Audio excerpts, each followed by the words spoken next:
실제로 겪었다는 일본 괴담들. 첫 번째 이야기, 반장의 두 얼굴. 중학교 때 우리 반의 반장이었던 그녀는 모두에게 일을 부탁받아도 싫은 얼굴 하나 하지 않고 모두 도맡아 하는 매우 착한 아이였습니다. 그 덕에 모두들 그녀에게 일을 부탁하곤 했지요. 나와는 그다지 친하지 않았지만 두세 번 정도 말을 섞었을 때는 무척 평범한 느낌뿐이었습니다. 중학교 3학년 1년 동안 반장은 계속 그녀가 맡았습니다. 그렇게 모두가 의지하는 사람이었다 보니 졸업식 때는 반 전원이 롤링 페이퍼를 써서 전달했을 정도였습니다. 그녀가 그것을 소중한 듯 안으며 웃던 것을 나는 아직도 기억하고 있습니다. 그런데 졸업식으로부터 3일 뒤의 일이었습니다. 나는 고등학교를 체육특기생으로 입학하게 되어 보름 정도 전부터 체력을 위해 밤에 조깅을 하고 있었습니다. 평소 달리는 코스대로 급격한 비탈길을 올라 산길을 빠져나와 교차로의 반환점으로 돌아옵니다. 거리로는 4km 정도일까요? 산길이라고는 해도 가로등이 드문드문 있었기에 달리는 것에는 별로 문제가 없었습니다. 그런데 그날 나는 산길 안쪽의 숲에서 반장을 보고 말았던 것입니다. 그녀는 무엇인가를 막대기로 때리고 있었습니다. 시간은 이미 밤 11시를 넘은 후였습니다. 뭔가 이상하다고 느낀 나는 반사적으로 멈춰섰습니다. 원래 그다지 친하지는 않았던 데다 모범생이던 그녀가 이렇게 늦은 시간에 숲속에서 무엇인가를 때리고 있다는 이상한 모습 때문에 차마 말을 걸 수 없었습니다. 다행히 그것에 열중하고 있는 탓인지 내가 그녀를 발견했을 때는 아직 나를 발견하지 못한 듯 했습니다. 나는 그녀가 무엇을 때리고 있는지 궁금해져 몸을 숨기고 다가갔습니다. 그리고 나는 보고 말았습니다. 졸업식 때 받았던 졸업 앨범과 롤링 페이퍼, 그리고 교복 등 중학교 때 관련된 수많은 것들이 바닥에 흩어져 있고 그녀는 그것을 때리고 있던 것이었습니다. 너무나 큰 충격에 나는 움직일 수가 없었습니다. 그녀가 나를 돌아보았을 때죠 말입니다. 그녀는 숨을 헐떡이고 있는 것인지 어깨가 위아래로 크게 흔들리고 있었습니다. 나를 보고서도 다가오지 않고 단지 그 장소에 멈춰 있을 뿐입니다. 그리고 천천히 기묘하게 움직이기 시작했습니다. 뭐라고 해야 할까요? 다리는 딱 붙인 채 양손을 위로 높이 들어 꺾고 묘하게 웃는 얼굴을 한 채 목을 미친 듯이 좌우로 움직이는 모습이었습니다. 도저히 무서워서 더 보고 있을 수가 없었습니다. 나는 온 힘을 다해 왔던 길을 돌아가 도망쳤습니다. 그녀가 무엇 때문에 증오에 가득 차서 그것들을 때리고 있었는지는 대충 상상이 갑니다. 하지만 어째서 그런 괴상한 움직임을 보였던 것인지는 아직도 수수께끼입니다. 두 번째 이야기, 죽은 사람의 호소. 내가 산속에서 겪은 이야기다. 등산을 갔다가 카나가와현에 있는 산속에 오두막에 묵게 되었다. 오두막에는 나 말고도 다른 남자가 2명이 있었다. 여름치고는 묘하게 적었다. 바람에 스쳐 나무가 윙윙대는 소리만 들려오는 오두막에서 우리는 밤 늦게까지 불을 켜고 고산식물 이야기나 산에 대한 이야기를 나누었다. 새벽 1시 정도 되었을까? 한 명이 갑자기 밖에서 소리가 나지 않습니까? 라고 말했다. 나를 포함한 2명은 말을 멈추고 귀를 기울였다. 부어줘, 부어줘. 밖에서 목소리가 들린다. 이런 한밤중에 목소리가 들리다니 이상하다고 생각하면서도 우리는 밖으로 뛰쳐나갔다. 거기에는 초로의 남성이 가슴을 움켜잡고 두들기고 있었다. 나는 달려가서 괜찮으세요? 라고 물었다. 다른 2명 중 1명은 가지고 있던 휴대무전기로 SOS를 보내려고 했다. 하지만 어째서인지 연락이 되지 않는 듯 했다. 어쩔 수 없이 나는 간이 구급상자를 가져왔다. 남자는 계속 괴로워하고 있었다. 그리고 움직이지를 못하는 것 같았다. 나는 우선 맥을 짚기 위해 팔을 뻗었다. 하지만 그의 몸에 손이 닿자마자 곧바로 손을 빼고 말았다. 그의 몸은 따뜻하지도 차갑지도 않았다. 마치 이상한 물질의 손을 뗀 느낌이었다. 갑자기 그 남자가 손을 뻗었다. 조금 전 내가 거뒀던 손을 강하게 잡으며 그 남자는 괴로움에 가득 찬 얼굴로 말했다. 나는 괴로웠다. 괴로워서 여기까지 어떻게든 왔다. 하지만 아무도 없었다. 오두막 앞까지 왔는데도 아무도 없었다. 그 남자의 눈에서는 눈물이 흐르고 있었다. 한동안 나의 손을 놓지 않은 채 남자는 망연자실해하고 있는 우리들을 보고 있었다. 그리고 녹는 것처럼 지면에 스며들어갔다. 우리는 한동안 아무 말 없이 서 있었다.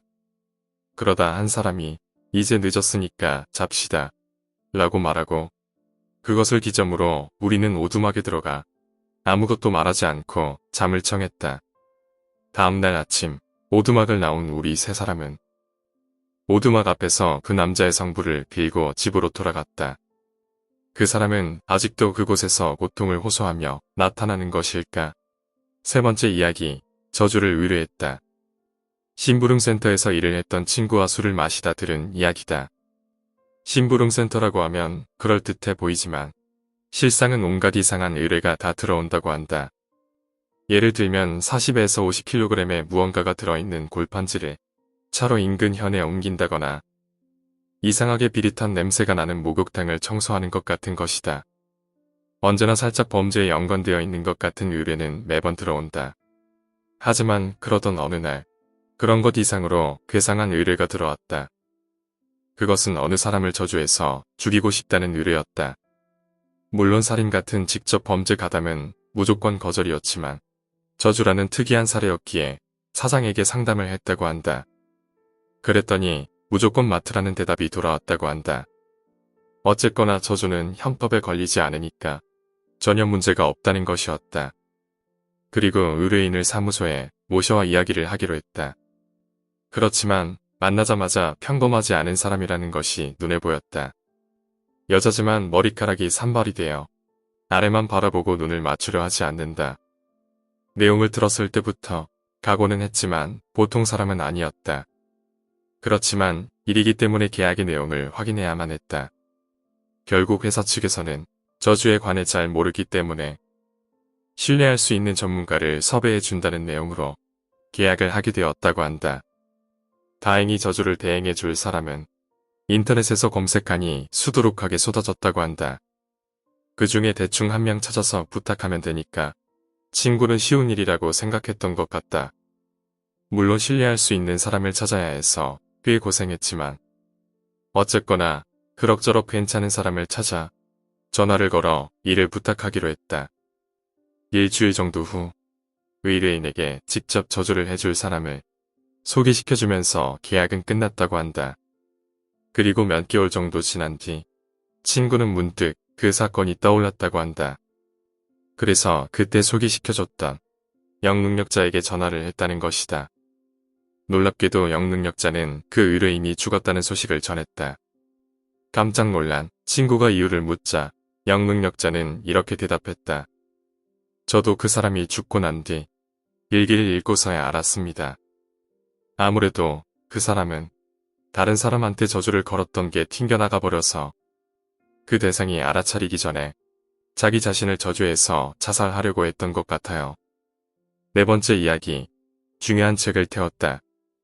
17년 정도 전 중학교 여름방학 때의 일이다. 나는 가족과 함께 심안해안의 시골집에 내려가 청소를 돕고 있었다. 할아버지는 내게 청소 도중에 나온 쓰레기를 뒷마당에 드럼통 안에 넣고 태우라는 명령을 내리셨다. 쓰레기 속에는 낡은 책 같은 것이 잔뜩 있어 나의 호기심을 끌었다. 하지만 모두 중학생에게는 어려운 학술서나 초능력이나 몬스터는 언급도 없는 시시한 소설뿐이었다. 흥미를 끌만한 것이 없다고 생각한 나는 닥치는 대로 책을 찢어 불에 태웠다. 그러던 도중 쓰레기 속에서 이상하게 낡은 책을 발견했다. 다른 책처럼 재본이 된 것이 아니라 구멍을 몇 개 뚫어 그것을 끈으로 묶은 형태의 옛날 책이었다. 무엇인지 알 수 없는 그림이 잔뜩 그려져 있고 옆에는 지렁이 같은 이상한 글자가 서 있었다. 그것이 무엇을 의미하는지는 알 수 없었지만 나는 지금까지 보았던 그 어떤 공포 만화나 영화보다 더한 두려움을 느꼈다. 겁에 질린 나는 무심코 그 책을 그대로 불 속에 던져 넣었다. 마음을 고쳐먹고 쓰레기를 계속 태우는데 불 속에서 괴성과 함께 드럼통 안에서 불이 솟구쳤다. 폭발한 것은 아니었지만 큰 소리가 났다. 거기에 놀라 가족이 달려와서 스프레이통 같은 걸 태우면 어쩌니? 라고 화를 냈다. 하지만 나는 맹세코 그런 것을 불에 넣은 적은 없었다. 시골에서 집에 돌아와 내가 대학에 진학할 무렵 할아버지로부터 전화가 걸려왔다. 대대로 그 동네의 촌장이 계승하는 책이 사라졌다는 것이었다. 전화를 받은 아버지가 모른다고 대답했더니 할아버지는 곤란해하면서 전화를 끊었다고 한다. 당연히 나는 그 책이구나 라고 생각했지만 무서워서 말을 할 수가 없었다. 할아버지는 그로부터 5일 뒤 세상을 떠나셨다. 신사의 계단에서 굴러 떨어지셨다고 한다. 할아버지가 돌아가신 것은 내가 그 책을 태웠기 때문일까? 멍하니 앉아 계신 할머니의 모습을 보자 가슴이 아파왔다. 장례식 내내 반쯤 열린 미닫이 문 너머 뒷마당에 드럼통이 보였다. 나는 지금도 그 드럼통이 너무나 무서워서 다가갈 수가 없다. 오늘 이야기는 여기까지입니다. 오늘 이야기가 재미있으셨다면 구독과 좋아요, 댓글 부탁드립니다. 댓글은 저에게 큰 힘이 됩니다. 감사합니다.